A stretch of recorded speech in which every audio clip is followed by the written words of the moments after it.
오늘 본문은 예수님을 재판하는 빌라도의 모습을 소개하고 있습니다.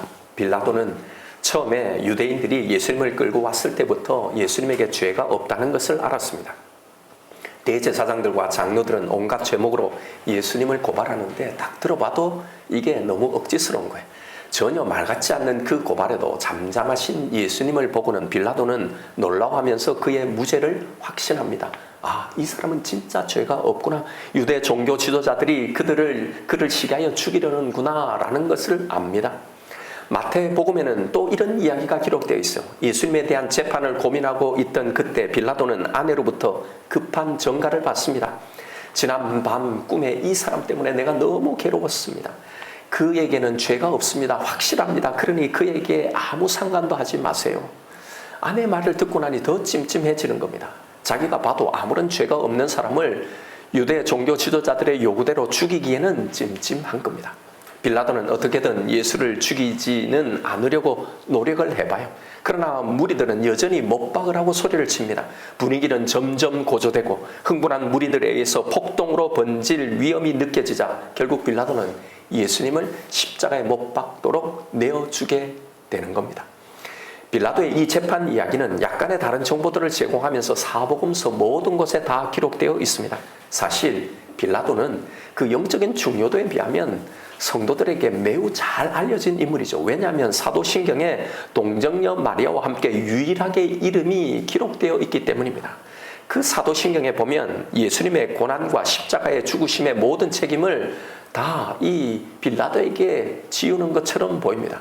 본디오 빌라도에게 고난을 받으사 십자가에 못 박혀 죽으시고 라는 이 고백요. 이 사도신경에 의하면 예수님의 십자가의 죽으심의 모든 책임은 오롯이 빌라도에게 다 전가되고 있는 겁니다. 그런데 문제는요. 오늘 본문의 이 빌라도의 이야기는 이런 우리의 고백과는 상당히 다른 모습으로 기록되어져 있다는 겁니다. 사실 어떤 면에 보면 가장 억울한 인물일 수 있겠죠. 본문을 보면 그는 정말 예수님을 놓아주려고 노력했다는 걸 우리는 분명히 알 수 있습니다. 오늘 본문에도 3번이나 예수님의 무죄를 선언하고 유대인들을 설득하는 이 이야기를 기록하면서 15절에 보면 빌라도는 예수를 놓으려고 힘썼다라고 이야기합니다. 오히려 예수님의 고난과 죽으심의 책임은 빌라도가 아니라 유대인들이죠. 빌라도가 예수님을 놓아주려고 몇 번을 시도했음에도 완강히 거부하고 시종일관 십자가의 처형을 원했던 사람들이 대제사장들과 장로들과 유대인들이었으니까 말이죠. 그렇다면 그 책임은 빌라도가 아니라 유대인이 져야 하는 것 아닌가요? 그러면 사실과 사뭇 다른 이 사도신경의 고백이 잘못된 것 아닌가 말입니다. 여기에 무슨 그럴 만한 뜻이 있는 거라면 그러면 왜 교회는 빌라도에게 모든 책임을 전가하는 이 고백을 하게 되었을까 하는 겁니다. 사도신경에서 교회가 왜 예수님의 이 고난과 죽으심에 대한 모든 책임을 빌라도에게 돌렸는지 크게 2가지로 설명이 돼요. 첫 번째는 빌라도는 하나님과 그가 보내신 메시아를 거부했던 모든 이 땅의 인류를 상징하고 대표하고 있는 겁니다. 사도행전에서 누가는 이 빌라도에 대해서 이렇게 평가를 합니다. 사도행전 4장 25절입니다. 이건 다윗이 지은 메시아에 대한 예언이 담긴 그 시편을 누가가 인용한 거예요. 여기 보면 또 주의 종 우리 조상 다윗의 입을 통하여 성령으로 말씀하시기를 어찌하여 열방이 분노하며 족속들이 허사를 경영하였는고 세상의 군왕들이 나서며 관리들이 함께 모여 주와 그의 그리스도를 대적하도다 하신 이로소이다. 여기에 하나님과 그의 그리스도를 대적하는 존재들이 나옵니다. 열방들, 족속들, 세상의 군왕들과 관리들이 나오는 거예요. 한마디로 이 세상의 모든 것이 모든 인류가 다 그리스도를 거부할 거라고 이미 다윗이 예언을 해놓았는데 27절에 과연 그 예언대로 헤롯과 본디오 빌라도는 이방인과 이스라엘 백성과 합사하여 하나님께서 기름 부으신 거룩한 종 예수를 거슬러 하나님의 권능과 뜻대로 이루려고 예정하신 그것을 행하려고 이 성에 모였나이다. 이걸 지금 말하는 거예요. 즉 사도신경에서 빌라도 한 개인을 지칭하고 있는 게 아니에요. 하나님의 나라와 그가 보내신 그리스도를 거부하는 이 모든 인간들, 인류, 이 세상의 권세 잡은 자를 지금 대표하고 있는 겁니다. 왜냐하면 당시의 세상의 권력의 핵심 그 상징은 로마였고 로마 총독인 빌라도는 바로 메시아를 거부하고 핍박하는 세상의 권세를 대표하는 자로 여기에 나와 있기 때문이에요. 고로 여러분 사실은 이 고백을 할 때는요, 하나님을 거부했던 우리 모두가 여기에 다 포함되어 있다는 걸 알고 고백해야 하는 겁니다. 두 번째 이유는 이 십자가의 사건에 실제로 관여한 이 빌라도의 실명을 언급해 놓음으로써 이 십자가의 사건이 실제로 허구의 이야기가 아니라 실제 역사적인 사건임을 증거하는 효과가 있기 때문입니다. 그런 이유로 사도신경에서 이 빌라도의 이름을 등장시키고 있는 겁니다. 자, 그런데 이건 사도신경에서의 측면에서 살펴본 것이고, 빌라도의 사건을 기록한 이 사복음서의 저자들이 기록하고 있는 그 목적은 이것과는 조금은 다릅니다. 이것도 크게 두 가지입니다. 첫째, 유대인들의 완악함을 보여주기 위해서입니다. 여러분, 이스라엘은 하나님이 사랑하시고 모든 열방 가운데 택하신 백성들이었잖아요. 하나님은 바로 이런 자신의 백성들에게 거부당하셨다라는 걸 보여주는 거예요. 이 하나님의 백성이 얼마나 완악한지를 그걸 대비해서 보여주기 위해서 이방인 빌라도가 등장하는 겁니다. 그래서 상대적으로 빌라도는 당신의 백성 유대인들보다 훨씬 더 나은 인간으로 묘사되고 있는 거예요. 이방인 빌라도도 예수님의 이 의로움을 인정하는데, 그런데 정작 당신의 백성들인 이 유대인들은, 하나님을 믿는 그 성도들은 이걸 거부하고 죽이려고 하고 있단 말입니다. 그래서 복음서 저자들은 빌라도를 통해서 예수님이 죄가 없음을 강조하고 있는 겁니다. 이걸 통해 결국 예수님은 자신의 죄 때문에 십자가에 못 박히신 것이 아니라 세상의 죄 때문에, 즉 우리의 죄 때문에 십자가에 못 박혀 죽으셨다는 걸 증거하는 이 역할을 하고 있는 거란 말이에요. 이건 빌라도가 이거 참 억울하겠다, 참 선하거나 억울하다는 걸 보여주기 위한 것이 아닙니다. 유대인들의 악함을 들춰내기 위해서, 하나님을 믿는 당신의 백성들, 그 성도들이 어떤 존재인지를 들춰내기 위해서 빌라도의 이 석방 노력이 등장하고 있는 겁니다. 그래서 이 빌라도 이야기의 가장 중요한 강조점은요, 유대인들이에요. 즉 하나님을 믿는다고 하는 그의 백성들의 그 악함입니다. 여러분, 유대인들이 빌라도에게 재판을 해달라고 의뢰하면서 한 말이, 우리는 사람을 죽일 권한이 없기 때문에 로마법에 예수의 이 재판을 의뢰하는 거라고 말했죠. 그런데 여러분, 정말 유대인들은 사람을 죽일 권한이 없었을까요? 거짓말입니다. 빌라도의 말처럼 이것은 유대 종교에 관한 문제이기에 얼마든지 유대 종교법으로 예수를 죽일 수가 있었습니다. 그 실제적인 증거로 예수님의 이 십자가 사건 불과 얼마 뒤에 일어났던 스데반의 순교를 보란 말입니다. 그들은 로마 총독의 재판 없이도 스데반을 종교법에 돌로 쳐 죽였던 겁니다. 그들은 얼마든지 이렇게 예수님도 자신의 손으로 죽일 수가 있었습니다. 그런데 왜 굳이 빌라도에게 찾아왔을까 말이에요. 로마의 사형법 때문입니다. 나무 십자가에 달려 죽이는 바로 이 사형법 때문이에요. 왜 그게 중요했을까요? 율법에 이런 구절이 나오기 때문입니다. 신명기 21장 23절에 보면 나무에 달린 자마다 다 하나님께 저주를 받았습니다 라는 이 구절이에요. 바로 이 구절을 이용해서 예수의 메시아됨을 부정하기 위해서였던 겁니다.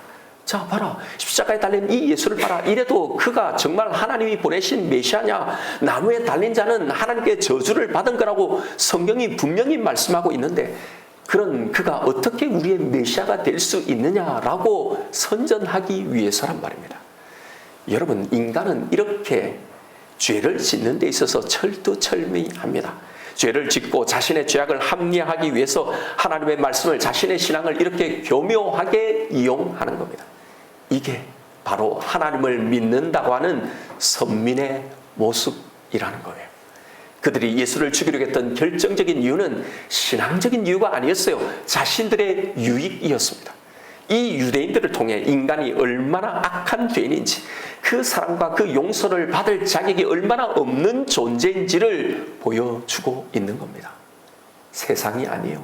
하나님을 믿는 그 백성, 성도들의 모습이에요. 이게 하나님의 택함을 받은 선민의 모습이라는 겁니다. 이런 당신의 백성을 위해 예수님이 십자가에 못 박히셨다는 겁니다. 우리는 이런 유대인들을 비난하기에 앞서서 이들의 모습을 우리는 더 깊이, 더 충분히 묵상해 볼 필요가 있는 거예요. 이들은 모두 메시아를 기다렸습니다. 성경에 예언한 다윗과 같은 그 왕을 갈망하며 기다리고 있었던 사람들입니다. 마치 이 시대 우리가 재림의 예수를 기다리며 신앙생활하고 있는 것처럼요. 그래서 그들은 많은 이적을 행하시는 예수님을 보고 그를 메시아로 생각하고 왕으로 삼으려고 했던 겁니다. 요한복음 6장 14절입니다. 오병리의 이적을 체험한 사람들의 반응이에요. 그 사람들이 예수께서 행하신 이 표적을 보고 말하되 이는 참으로 세상에 오실 그 선지자라 하더라. 그러므로 예수께서 그들이 와서 자기를 억지로 붙들어 임금으로 삼으려는 줄 아시고, 그들은 예수님을 왕으로 삼으려고 예수님을 붙들려고 했던 겁니다. 왜요? 너무나 놀라운, 자신의 필요한 이런 놀라운 기적들을 막 행해 주니까요. 그런데 이제는 이 예수를 십자가에 못 박으라고 소리를 치고 있는 겁니다. 빌라도가 이 예수가 너희 왕이 아니냐고 묻자 우리에게 가이사 외에는 왕이 없다라고 하는 겁니다. 보십시오. 떡을 먹고 그럴 때는 왕으로 삼고 선지자로 삼고 왕으로 삼으려 하던 그 자들이 자신의 죄를 대속하려 오신 그 왕, 십자가를 지시는 이 왕은 원치를 않는 겁니다. 왜요? 왜요?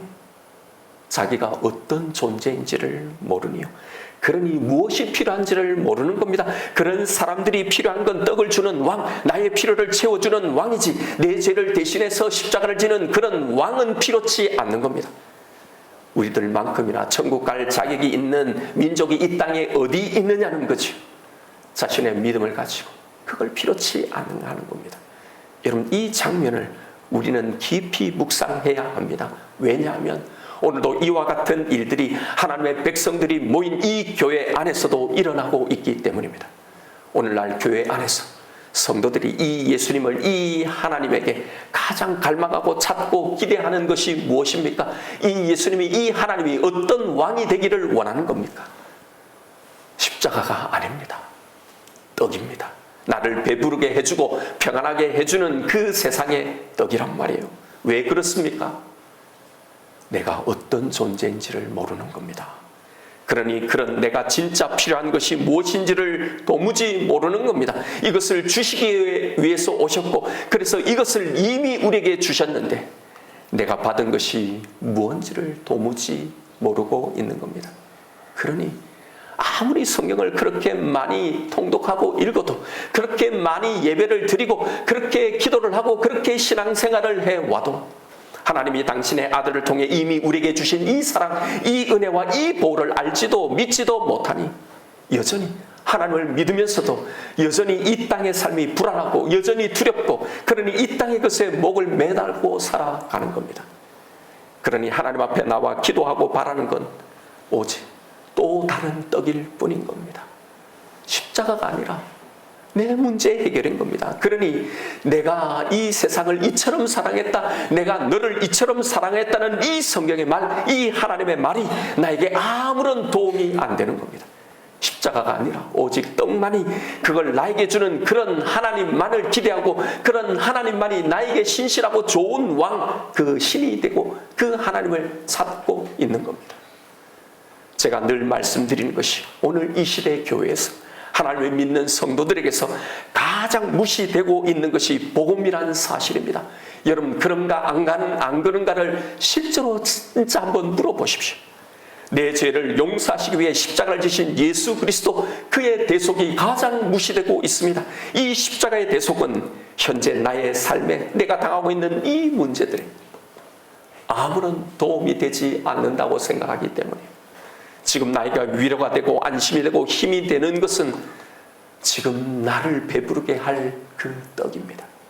그 떡을 가장 절실한 그 타이밍에 나에게 줄 수 있는 그런 왕, 그런 하나님, 그런 예수를 기대하고 구하고 찾고 믿고 있는 거란 말이에요. 여러분, 여기에 나온 이 유대인들의 모습이 우리의 모습이 아닌지를, 이들의 신앙이 내 신앙이 아닌지를 봐야 합니다. 나에게 정말 무엇이 필요한지를 한번 보세요. 나는 무엇을 구하고 있는지를 보십시오. 정말 나는 이들과 다른지 말입니다. 이미 나에게 주신 이 십자가의 사랑이, 이 하나님의 약속이 지금 현재 나의 삶에, 내 마음과 내 심령에 어떤 역할을 하고 얼마나 하고 있는지를 한번 점검해 보십시오.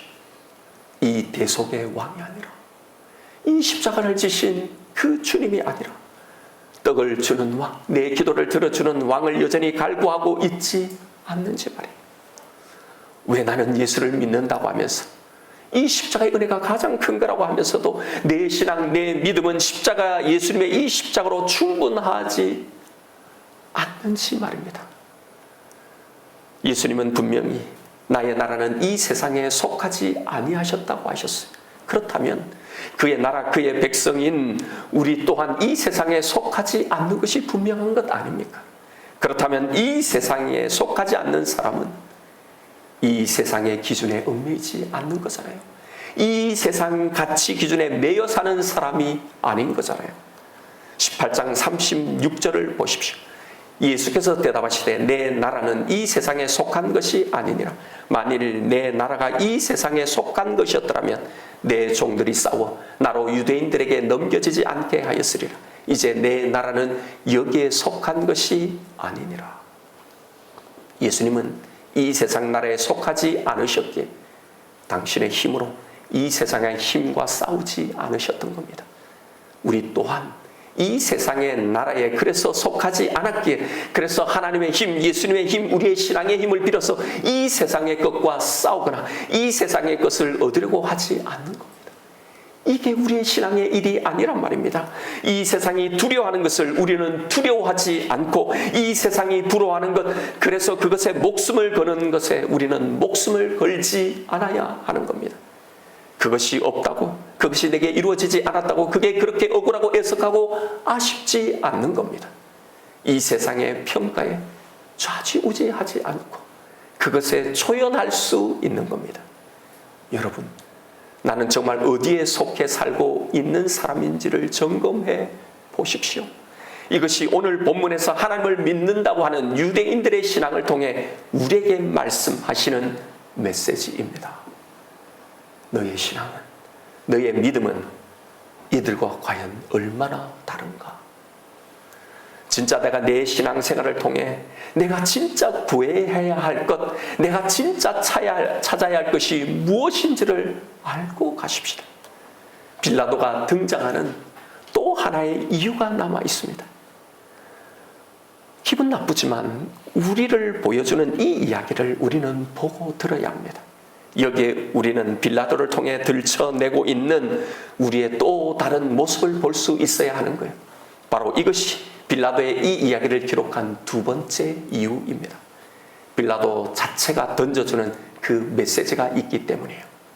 여러분, 실제로 예수님을 십자가에 못 박히게 한 자가 누구였습니까?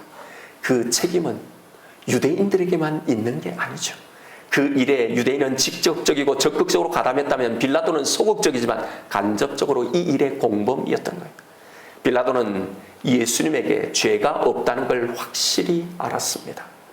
그는 자신의 말처럼 그것에 근거해서 놓을 권세가 있었습니다. 그러나 결국 빌라도는 자신의 그런 힘과 권세와 그런 의지로 바른 것을 선택하지 않았던 겁니다. 왜 그랬을까요? 빌라도가 예수의 무죄를 알면서도 유대인들의 요구를 허락할 수밖에 없었던 이유가 있었어요. 당시에 기록된 로마의 공문서와 역사책에는 빌라도에 관한 기록이 아직도 남아 있습니다. 빌라도가 어떻게 유다 총독으로 오게 되었냐 하면 로마 황실의 실세가 바로 자신의 절친이었기 때문입니다. 그가 바로 티베리우스 황제 때 요즘에 최순실과 같은 그런 실세인 세자누스라는 사람이었어요. 이 세자누스가 빌라도를 로마 총독으로 청거를 했던 겁니다. 사실 유대 지역은요, 인기 있는 식민 지역이 아니었어요. 워낙 데모도 많고 밀란이 많이 일어났기 때문입니다. 그런데 대신에 그만큼 여기서 잘하면 인정을 받고 승진의 기회가 주어졌던 겁니다. 빌라도 또한 야망이 있었어요. 여기서 잘해서 중앙 요직이나 다른 인기 있는 지역의 총독으로 발령을 받거나 혹은 세자누스의 이 후광으로 더 큰 자리를 차지할 것을 기대했죠. 그러니 빌라도에게 있어서 유다 총독은요, 자신의 최종의 목표가 아닙니다. 그러니 여기서 잘해서 이 지역을 살기 좋은 지역으로 만들어 놓은 좋은 총독이 되겠다는 생각이 없습니다. 더군다나 로마 황실의 실세가 자기의 친구이니 얼마나 식민지 사람들을 막 대했겠냐 말입니다. 실제로 빌라도는 오늘 본문에 비춰진 그런 합리적이고 신사적이고 어진 이미지가 아니에요. 유대인들이 이를 갈 정도로 악랄한 인물이었습니다. 한 번은 로마 총독으로서의 자기의 이 위엄을 보여준답시고 황제의 초상을 들고 성전 안으로 지성소 안으로 들어가려다가 유대인들과 무력 총동을 빚었던 겁니다. 또 한 번은 선심 쓰듯이 상수도의 이 비용을 댄답시고 성전 보물창고를 약탈하기도 하였던 거예요. 이 일로 인해서 빌라도는 유대인들과 완전히 앙숙관계에 놓여 있던 겁니다. 그런데 그때 문제가 터진 거예요. 하늘의 새도 떨어뜨린다는 자신의 절친 세자누스가 황제 아들을 독살한 이 사건에 연루돼서 사형을 당한 겁니다. 그러니 빌라도의 입장에서는 완전히 궁지에 몰린 상황이죠. 그가 독살에 직접 가담한 건 아니지만 어쨌든 세자누스 라인이잖아요. 이것 때문에 긴장할 수밖에 없는 상황입니다. 바로 이 상황 가운데 예수님의 바로 오늘 본문에 이 일이 발생했던 거예요. 그러니 사실 유대인들의 눈치를 볼 수밖에 없죠. 아무리 예수가 죄가 없다는 걸 알아도 자신에게 놓을 권세가 있어도 자신의 유익 때문에 유대인들의 요구를 들어줄 수밖에 없었던 거예요. 오늘 본문은 그가 알면서도 바른 선택을 하지 않은 결정적인 이유가 무엇인지를 분명하게 밝혀줍니다. 19장 12절에 보면 당신이 예수를 놓으면 가이사의 충신이 아니라는 바로 이 말 때문이었어요. 자신이 가장 두려워하는 가장 치명적인 부분을 들고 나온 겁니다. 결국 자신의 자리를 지키기 위해 이 예수를 내어줘 버리고 만 겁니다. 여러분, 예수님이 고난받고 십자가에 죽으셨던 것은 직접적이고 노골적으로 거부했던 유대인들에 의해서만 아닙니다. 거기에는 죄가 없다는 것을 분명하게 알았지만 알기는 알지만 결정적인 순간에 자기의 유익을 위해 올바른 선택을 하지 못한 빌라도도 동일한 책임이 있는 거예요. 성경이 이 빌라도를 통해 우리에게 주려는 그 교훈이 무엇인지를 한번 보란 말이에요. 그는 그리스도에 대해서 분명한 두려움을 가지고 있었습니다. 요한복음 19장 7절입니다. 유대인들이 대답하되 우리에게 법이 있으니 그 법대로 하면 그가 당연히 죽을 것은 그가 자기를 하나님의 아들이라 함이니이다. 빌라도가 이 말을 듣고 더욱 두려워하여 유대인들이 예수가 하나님의 아들이라고 주장했다는 이 말을 듣고 더욱 빌라도는 두려워하는 겁니다. 왜요? 빌라도는 이 예수가 진짜 하나님의 아들일지 모른다는 두려움이 그 가운데 있었던 겁니다. 이건 그를 신문하면서도 범상치 않은 그의 이 아우라를 통해서 느낀 것이기도 하고 그의 아내의 꿈 이야기를 들었기 때문에 그렇기도 했고 이 모든 것들을 종합하면서 그동안 그에 대해서 들어왔던 그가 행한 이 기이한 이적들을 생각해 보니 진짜 이 예수의 말이 사실일지도 모른다는 이 확신이 들었던 겁니다. 그런데 그는 왜 그 두려움, 자신에게 있었던 그 두려움에 근거해서 올바른 결단을 내리지 못했던 걸까요? 그에게는 이 그리스도에 대한 두려움보다 더 큰 두려움이 있었기 때문입니다. 그는 자기의 영혼을 다 잃어버리는 것보다 자기의 권력과 자신의 지위를 잃어버리는 것이 더 두려웠던 겁니다. 결국 그는 그가 더 두려워하는 쪽을 선택한 거란 말이에요. 여러분, 왜 이것을 우리에게 들려주겠습니까? 바로 이게 우리가 뭔가를 결정하고 선택하는 기준이고 방식이란 말입니다. 빌라도만이 아니라 하나님을 믿는다고 하는 우리들도 똑같은 방식으로 살아가는 겁니다. 여러분, 우리의 믿음이 대단한 것 같고 내가 그래도 그렇지 않을 것 같다는 생각을 하지만요, 여러분, 실상 우리는 옳은 것을 선택하지 못합니다. 우리는 진리를 택하는 사람들이 아니에요. 내가 더 무서워하는 쪽을 언제나 선택하는 사람들입니다. 그래서 여러분, 우리의 신앙의 점검은 내가 예수님을 믿고 있나 하나님을 믿고 있나 아니냐로 여기서로 끝나면 우리는 언제나 내 믿음에 대해서 착각을 하고 끝나버리는 겁니다. 왜요? 우리는 언제나 하나님을 예수님을 믿고 있으니까요. 그러나 그 믿음으로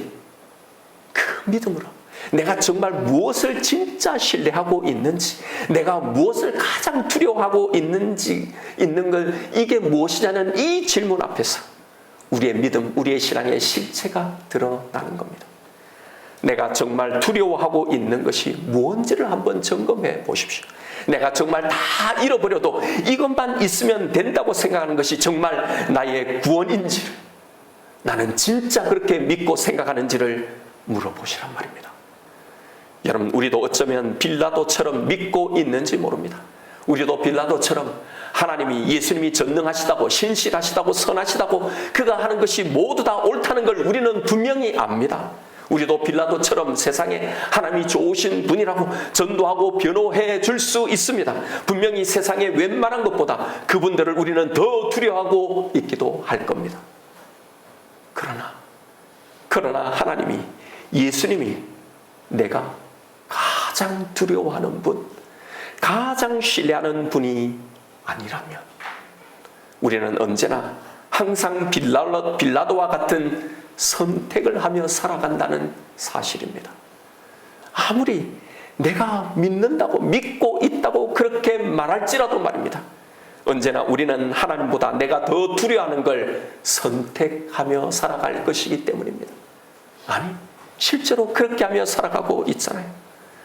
우리도 이런 말씀이 다 옳다는 것 압니다. 예수만이 답이고 그 말씀대로 쫓아가는 것이 맞다는 것을 압니다.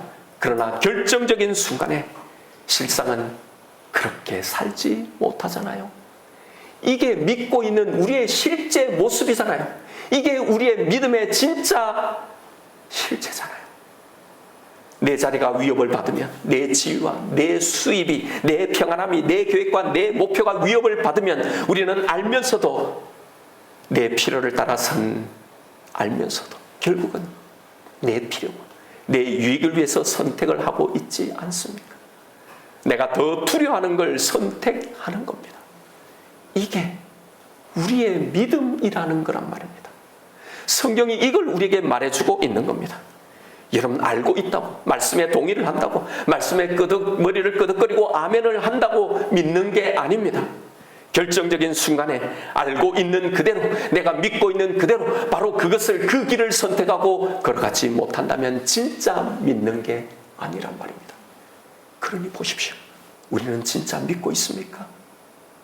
진짜 이 유대인들과 이 빌라도와 내가 무엇이 다릅니까? 믿지 않는 세상 사람들과 무엇이 다르냐 말입니다. 성경은 이 이야기를 우리에게 들려주고 있는 겁니다. 그러면 우리는 어떻게 해야 하는 건가요? 도대체 그러면 우리는 어떻게 해야 하는 건가요? 우리의 믿음이라는 게 고작 이런 거라면, 내가 이렇게 평생 몇십 년을 믿어왔는데 내 믿음이 고작 이런 거라면, 이런 거라고 성경이 밝히고 있는 거라면, 그 말이 참말이라면, 내 영혼은 바른 선택을 하고 싶은데, 정말 오직 하나님만을 두려워하고 싶은데, 그 하나님보다 더 두려운 것들이 자꾸 내 삶 속에, 내 마음에 생겨서, 그래서 매번 그걸 선택하는 우리를 어떻게 해야 하는 겁니까? 앞으로 그렇게 하며 살아갈 건데, 아무리 이런 설교를 들어도 그때는 고개가 끄덕여지고 그렇게 해야 되겠다고 결심하지만 돌아가면 결국은 또 무너지고 또 이런 선택을 하며 살아가는 우리는, 아무리 믿는다고 해도 고작 이런 수준의 믿음인 이런 나의 믿음은 과연 무엇을 만들어낼 수 있을까 말입니다. 오늘 본문은 하나님의 백성인 유대인들을 통해, 그리고 예수 그리스도의 무죄를 알았고 두려워했던 이 빌라도를 통해 우리의 믿음과 우리의 신앙에 대해서 말씀하고 계신다는 것을 알았습니다. 내가 그렇게 믿고 기도하고 신앙생활 하지만 사실은 솔직히 말해보면 내가 더 원하는 것은 나를 계속하기 위해서 십자가를 지신 그 예수님이 아니라 내 기도를 들어주시는 그런 예수님입니다. 내가 필요한 떡을 주시는 그 예수님을 우리는 솔직히 더 원하고, 솔직히 그걸 경험하고 그렇게 신앙생활하는 것이 더 감동스럽고 더 뜨겁고 더 즐겁습니다. 거기에서 나는 더 힘을 받습니다. 아무리 내 죄를 해결해 주신 이것이 더 중요하고 더 귀하고 더 큰 축복이라는 걸 정말 우리는 진짜로 믿고 알고 있지만, 그런데 나는 내 기도가 응답이 되고 내 문제가 해결되어질 때, 그럴 때 정말 절실한 그 떡이 주어질 때가 더 좋은 겁니다. 그게 더 기쁜 겁니다. 하나님이 더 전능하시고 더 강하시다는 걸 정말 알고 믿지만, 그런데 내가 어찌해 볼 수 없는 그런 문제들, 그런 사건들이 내 삶 가운데 터질 때마다 솔직히 하나님보다 그 문제들이 더 무섭단 말입니다. 그래서 언제나 나는 더 두려운 쪽을 선택하며 살아간단 말입니다. 아무리 하나님 앞에 나와서 회개를 하고 눈물을 흘리며 회개를 하고 또 다짐하고 그렇게 살지 않겠다고 그렇게 다짐하고 다짐해봐도 이게 평소에 내 믿음대로 되지가 않는단 말입니다. 성경이 회칠한 무덤과 같은 내 신앙과 내 믿음을 깨부셔서 그 속내를 들을 때마다 우리는 절망할 수밖에 없죠. 아무리 노력해도 내가 이렇게 평생을 믿어도 여전히 결정적인 순간에는 이렇게 반역밖에 안 하는 이런 게 내 믿음인데, 내 신앙이라는 건데, 오늘 뭔가를 느끼고 그래서 선한 결단을 해도 또 내 믿음은 이런 모습일 텐데, 이게 우리의 모습이라고 성경이 말해주는데, 이런 게 내 믿음이라면 여러분 앞으로 아무리 우리가 믿어도 이렇게 된다면 우리는 어떻게 해야 할까 말입니다. 앞으로 우리는 어떻게 신앙생활을 해야 할까 말입니다. 앞으로 10년을 지금보다 더 열심히 더 간절히 신앙생활을 하면 20년을 그렇게 믿으면 그렇게 될까요? 우리가 평생 이렇게 애쓰고 노력하면 진심을 다해 믿으면 우리가 죽을 때쯤은 그렇게 될까요? 여러분, 예수님은 바로 이 대답을 우리에게 주시려고, 아니 그 대답이 되어 주시려고 오신 겁니다. 오늘 본문 18장 37절입니다. 빌라도가 이르되 그러면 네가 왕이 아니냐? 예수께서 대답하시되 네 말과 같이 내가 왕이니라. 내가 이를 위하여 태어났으며 이를 위하여 세상에 왔나니 곧 진리에 대하여 증언하려 함이로라. 무릇 진리에 속한 자는 내 음성을 듣느니라. 예수님이 이 세상에 오셔서 모든 인간들에게, 당신의 백성 성도들에게 전한 진리가 무엇입니까? 너희는 할 수 없다는 겁니다. 성경의 전 이야기가 이거라고 그랬습니다. 구약의 전 이스라엘의 역사가 바로 이걸 보여주는 이야기라고 했습니다.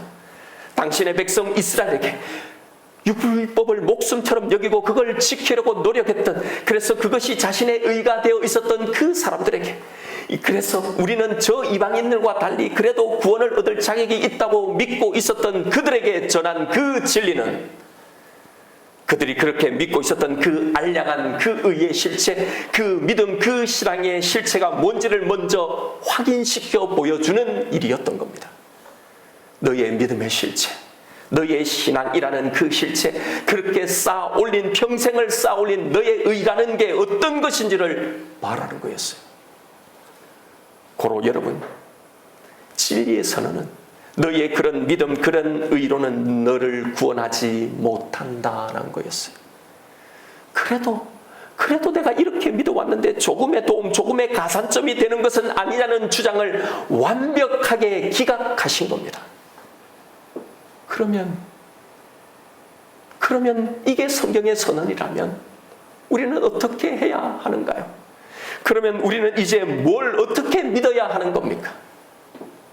바로 그래서 바울은 이런 단식을 했던 겁니다.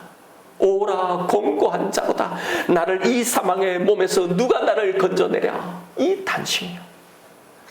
여러분, 성경의 1차적인 목표는요, 우리를 자신의 모습을 보게 하여서 바로 이 단식에 도달하게 하는 겁니다.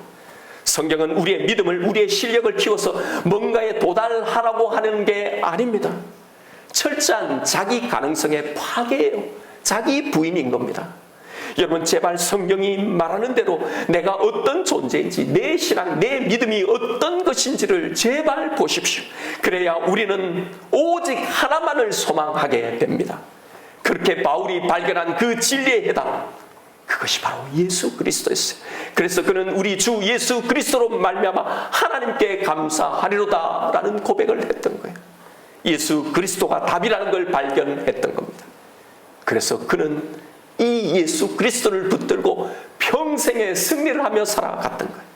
여러분, 이런 나를 위해 아무리 믿어도, 아무리 결심하고 결단해도 안 되는, 아니 할 수 없는 이런 나를 위해 예수 그리스도가 오신 거란 말입니다.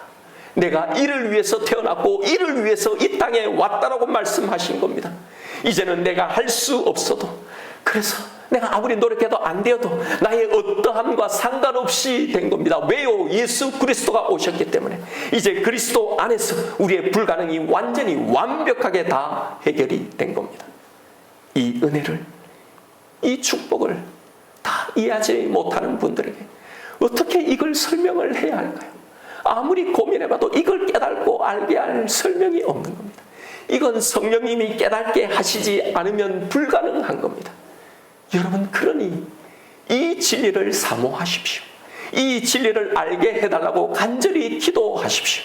이것이 이 세상의 떡보다 중요하고, 이것을 모르는 것이 이 세상의 그 어떤 것보다 우리가 더 두려워해야 할 문제인 겁니다. 이제 오늘 본문이 우리에게 들려주려는 진짜 이야기를 들어보세요. 예수님은 당신이 이 진리를 증언하러 오셨다고 하셨습니다.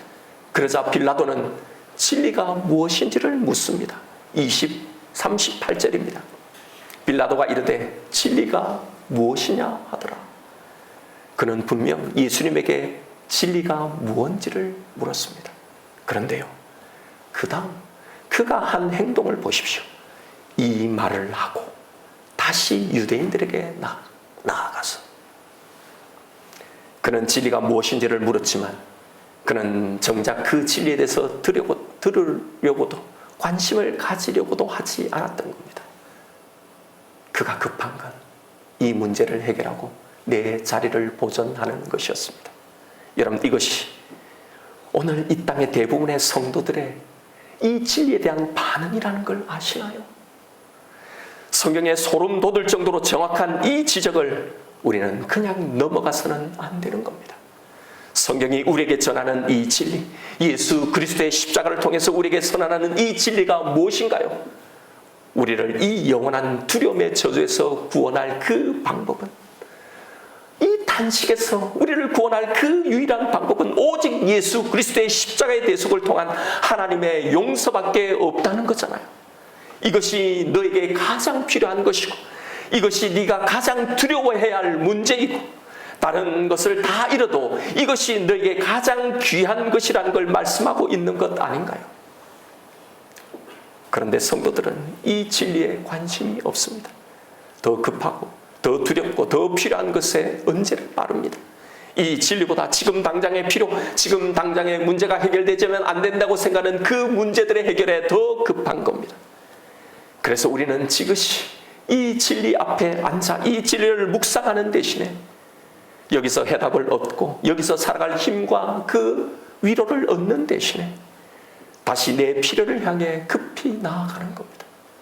그리고는 또다시 내 믿음을 키워서 내가 믿고 있다는 이 사실을 어떻게든 어필해 보여서 내 의를 만들어서 그걸 붙들고 의지하며 또 다른 떡을 하나님 앞에 요구하며 그걸 받아내려고 그렇게 신앙생활을 하는 겁니다. 여러분, 예수님이 전하신 이 진리를 들으십시오. 무릇 진리에 속한 자는 내 음성을 듣는다고 하셨습니다. 여러분에게 진리는 무엇인가요? 우리가 들어야 할 진리, 우리가 붙들어야 할 그 진리가 무엇입니까? 오늘 본문이 들려주는 이 말씀 전체, 유대인들과 빌라도를 통해 적나라하게 보여주신 우리의 믿음이 어떤 것인지를 보여주는 이 말씀 아닙니까? 그래서 우리는 예수가 필요한 거고, 그래서 우리는 이 예수만을 의지해야 하는 거고, 이것을 해결해 주신 이 예수가 우리의 가장 큰 위로이고 가장 큰 능력이고 가장 큰 축복이라는 것, 이렇게 해결해 주신 이 사랑이 지금부터 영원까지 나를 지키고 인도하고 보호하신다는 것, 이것만 있으면 이 세상의 모든 것을 능히 이기고, 이것이 세상이 줄 수 없는 이 세상을 능히 이기는 평강이라는 것, 이게 여러분 우리가 붙들어야 할 진리 아닙니까? 그래서 너는 그 어떤 것도 두려워하지 말고 그 어떤 것도 부럽지 않는 삶을 살게 될 거라고. 이제는 너의 어떠함이 아니라 나의 사랑함이 너를 구원케 했다는 것. 고로 이제는 나의 어떠함 때문에 나의 구원이 영원히 변치 않는다는 것, 이것이 우리가 들어야 할 진리, 우리가 붙들어야 할 진리가 아닌가 말입니다. 여러분, 내 신앙, 내 믿음을 의지하지 말고 우리의 모든 불안함, 이 두려움을 몰아내고 이 진리를 들으십시오. 주님의 십자가 아래서 다른 필요에 내 시간과 내 마음, 내 영적 에너지를 빼앗기지 말고 바로 거기 그 자리에서 앉아 이 진리를 듣고 또 들으십시오. 이 진리가 내 모든 불신, 내 불안의 생각을 몰아낼 때까지 거기서 이 진리를 듣고 들으십시오.